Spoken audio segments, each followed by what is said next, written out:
Баршаңызға сәлем. Бүгін бізде математика пәні 3-ші сынып 123-ші сабақ. Бүгінгі сабағымыздың тақырыбы жазбаша көбейту және бөлу алгоритмін қолдану. Әлемнің көрнекті балалар жазушылары. Бүгінгі сабақта сендер жазбаша көбейту және бөлу алгоритмдерін қолданатын боласыңдар.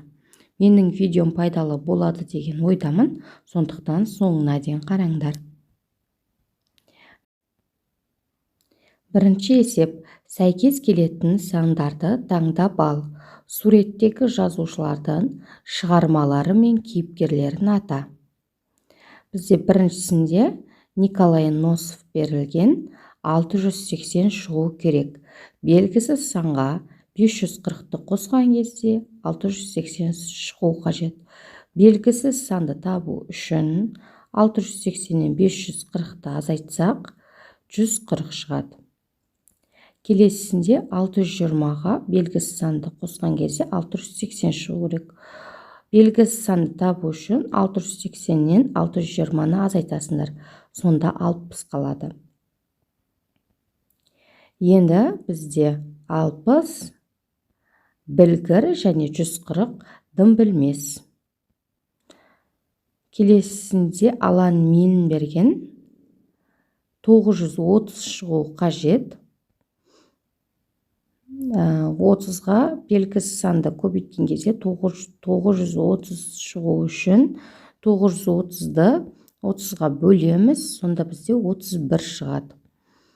Көріп тұрсыңдар, 31 бізде суретте көрсетіліп тұрған Венни Үрпек.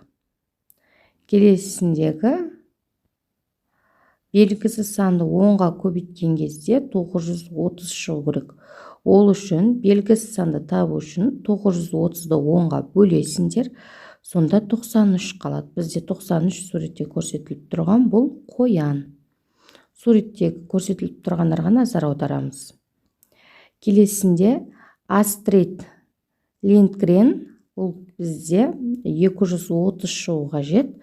Ол үшін белгісіз санды табу үшін 230-ден 150-ді азайтасыңдар. Сонда 80 қалады. Бізде 80 суретте көрсетіліп тұрған Карлсон. Келесісінде белгісіз санға 70-ті қосқан кезде 230 шығу үшін 230-дан 70-ті азайтамыз. Сол кезде бізде 160 шығады. 160 суретке қараймыз. Балақай берілген. Міне осылай есепті шығарасыңдар. Бұл тапсырманы ауызша орындасаңдар да болады. Екінші есеп есепте. 244 сантиметрді 4-ке деген сөз. 244 сантиметрді 4-ке бөліп отырамыз. Берілген сандарды ешқандай өрнектемейміз. Тек қана қандай сан берілген, сол санды көбейту керек болса көбейтеміз.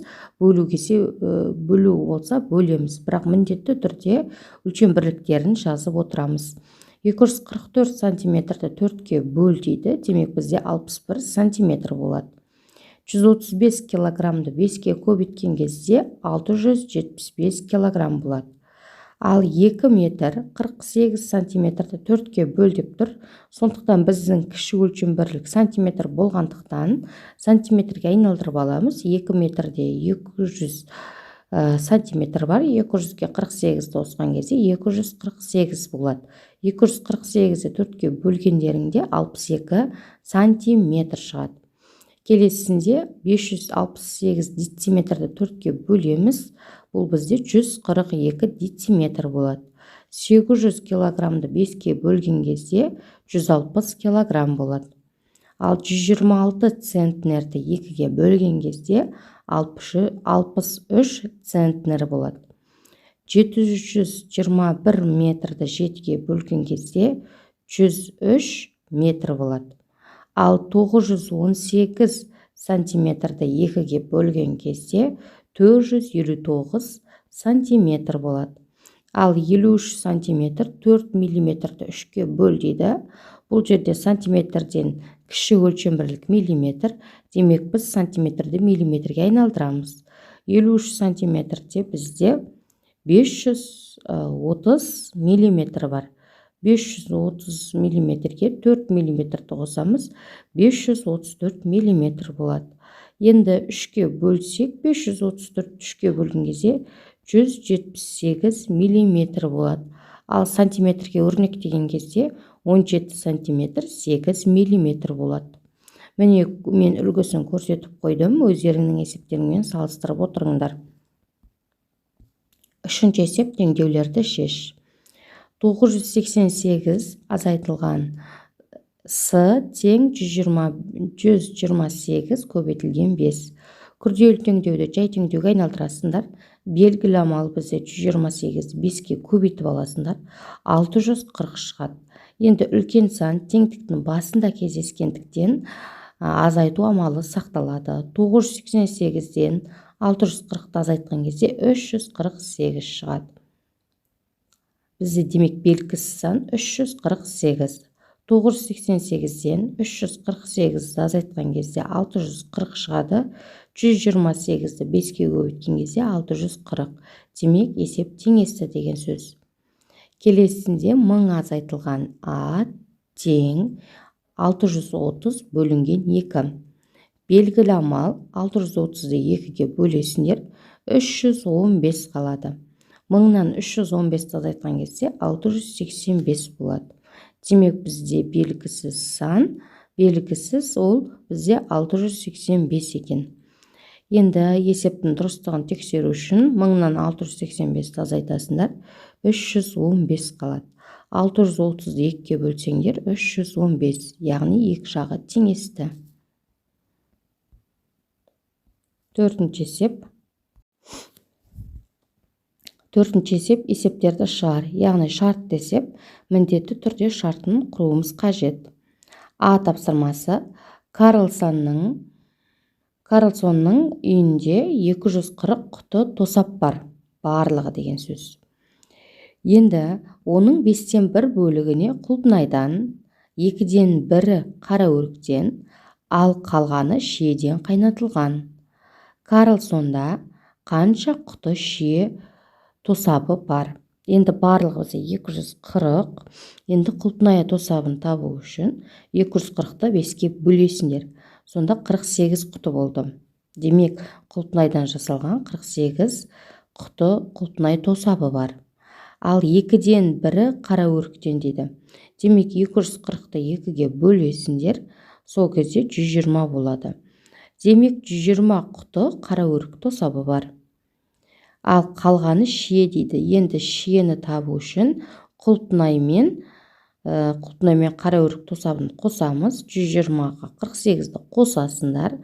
Сонда 168 болады.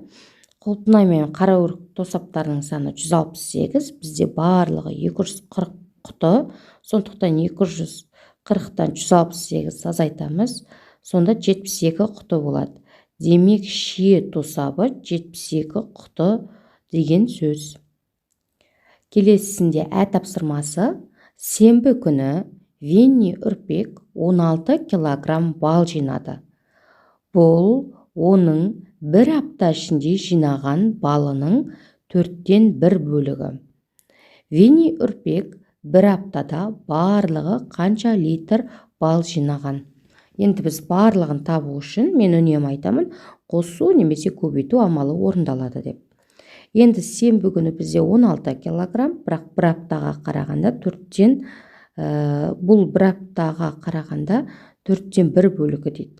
Демек, біз толығын табу үшін 16-ны 4-ке көбейтеміз, сонда 64 килограмм болады. Венни Үрпек бір аптада барлығы 64 килограмм бал жинады. 5-ші есеп: кесте бойынша өрнектер құрастыр және жаз, олардың мәнін тап. Қосылғыштар: 402-ні 2-ке көбейтіп аласыңдар, 804 болады. 804-ке 160-ты қосасыңдар, 964 шығады. Міне осылай ретмен орындап шығамыз. Ал азайғышта 860 азайтылған дейміз, 96 бөлінген 48 дейміз. Бірінші бөлу амалы орындалады. 96-ны 48-ге бөлесіңдер, 2 қалады. 860-тан 860-тан 2-ні азайтқан кезде 858 шығады. Міне осылай өрнектерді шығаратын боласыңдар. Міне үлгісін көрсетіп қойдым. Өздеріңнің есептеріңмен салыстырыңдар. 6-шы есеп. Дым білмеске өрнектер бойынша есеп құрастыруға көмектес. 6-шы есеп. Дым білмеске өрнектер бойынша есеп құрастыруға көмектес. А тапсырмасы біздегі суретте бөлшектер көрсетілген, сондықтан сендер бөлшек деп аласыңдар есепті. 45 қосылған 25 көбейтілген 3 деп тұр. Ал енді есеп құрастырамыз. А тапсырмасы ақ бөлшек 3 қорапта 45 данадан, қызыл бөлшек 3 қорапта 25 данадан. Барлығы неше бөлшек? Енді барлығын табу үшін 45-ке 25-ті қосасыңдар, 70 болады. 70-ті 3-ке көбейткен кезде 210 болады. Барлығы 210 бөлшек бар. Ә тапсырмасы 450 қосылған 250 бөлінген 5 деп тұр. Болды бізде 450 көк бөлшек және де 250 жасыл бөлшек. Осы бөлшектер салынды 5 қорапқа. Енді бір қорапқа неше бөлшек салынғанын табуымыз қажет. Ол үшін бөлшектердің барлығын тауып аламыз. 450-ге 250-ді қосқан кезде бізде 700 болады. Барлығы бізде 700 бөлшек. Осы 700 бөлшекті 5 қорапқа салғандықтан 700-ді 5-ке бөлеміз. Сонда 140 болады. Бір қорапта 140 бөлшек бар деген сөз. Келесісінде Б тапсырмасында 85-ке 25-ті қосуымыз қажет және одан 40-ты азайтуымыз қажет. Болды 85 бөлшек, ақ бөлшек және де 25 сары бөлшек. Енді сендерге сыйлады 40 бөлшек. Сендер өздеріңнің бар бөлшектерің 85 ақ бөлшек болды, 25 сары бөлшек болды. Сендер достарыңа осының ішінен 40 бөлшекті сыйладыңдар. Енді сендерде неше бөлшек қалған табу үшін 85-ке 25-ті қосасыңдар, 110 болды. 110 бөлшектің 40-ын сыйлағандықтан 110-нан 40-ты азайтамыз, 70 қалады. Сендерде 70 бөлшек қалды. Келесінде В тапсырмасында 500-ден 120 көбейтілген 4 деп тұр. Яғни 120-ны 4-ке көбейту аламыз. Бірінші көбейту амалы орындалады. Ал есеп құрастырамыз. Жинақта барлығы 500 бөлшек болды. Салынды 120 бөлшектен 4 қорапқа, демек бір қорапқа 120 бөлшек салды деп тұр сендерге. Енді қалды неше бөлшек? 120-ны 4-ке көбейтіп аласыңдар. 480 болады. 500-ден 480-ді азайтқан кезде 20 бөлшек болды. Сендерде 20 бөлшек қалды. 7-ші есеп. Ұзындықтары 1 дециметр, 28 мм, 4 см, 5 мм болатын кесінділер сыз. Ең ұзын кесінді ең қысқа кесіндіден қаншаға ұзын екендігін тап. Міне сызып көрсетіп қойдым. Енді ең ұзын кесінді бізде кесіндіні сызып қойдым. Міндетті түрде миллиметрлеріне назар аударамыз. Ең ұзын кесінді бізде АВ кесіндісі 100 мм, яғни 1 дециметр. 1 дециметрде 100 мм бар. Ал ең қысқа кесінді СД кесіндісі бізде 28 мм. Енді нешеге ұзын екен табу үшін 100 мм-ден 28 мм-ді азайтамыз. Сонда бізде 72 мм ұзын. АВ кесіндісі СД кесіндісінен 72 мм-ге ұзын. Міне осылай сызасыңдар. 8-ші есеп. Белгісіз санды А әріпімен белгілеп, теңдеулер жаз және есепте. Енді белгісіз сан дегенді А деп жазамыз. Белгісіз, егер белгісіз санды 4 есе кемітетін болсақ, демек бөлеміз, 4-ке бөлеміз деген сөз. Онда 210 шығады. А бөлінген 4 тең 210 деген теңдеу шықты. Ал енді шығарамыз. А белгісіз санды табу үшін үлкен сан теңдіктен кейін тұрғандықтан 210-ды 4-ке көбейтеміз. Бөлу амалы көбейту болады. Бізде 840 болды. Демек бізде белгісіз сан 840. Ал енді тексереміз. 840-ты 4-ке бөлген кезде 210, теңдігіміз 210. Енді әсі.